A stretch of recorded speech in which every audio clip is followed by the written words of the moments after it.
There's kind of a guidebook for every stage of life, through pregnancy, birth to 5, through high school, but there's not really a guidebook for aging. How do we help the family members realize that maybe it is time to look at some different sort of living arrangements?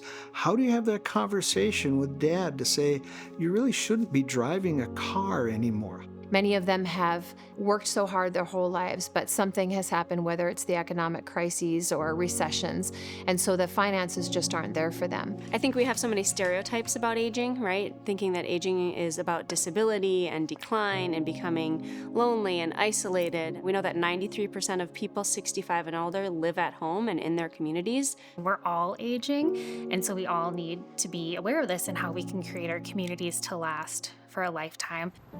We take a multifaceted approach to aging well. We're here to be part of that team to help answer some of those questions, to help open up your mind or give you some ideas of what can be done.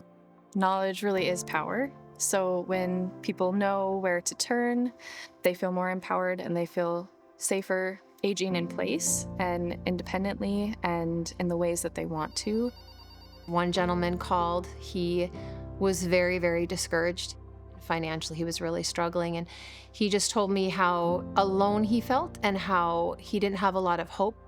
And through our conversation, I was able to, first of all, listen, which was his biggest need, also point him to resources for housing, for financial assistance, for even some counseling help. And by the end of the call, he was so grateful. He said, you offered me hope, and that's what I needed.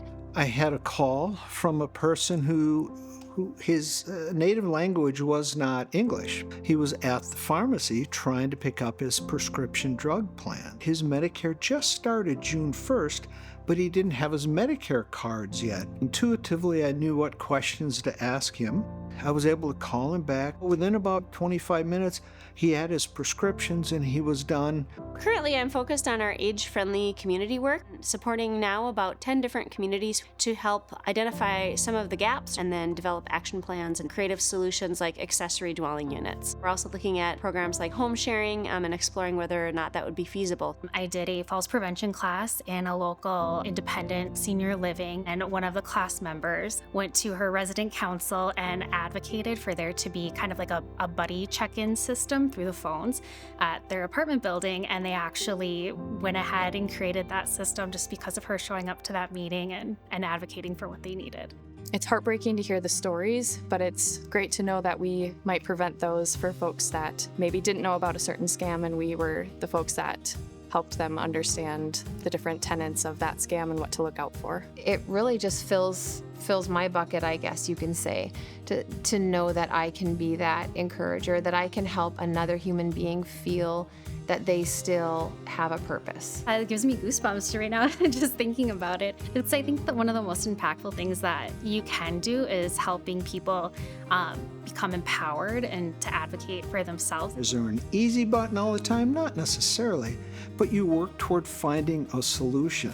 My kind of a pie in the sky dream for your organization is that we can really create a cultural shift towards how we view aging. We're actually all aging from the moment we're born to the moment that we die. Aging is living, no matter what.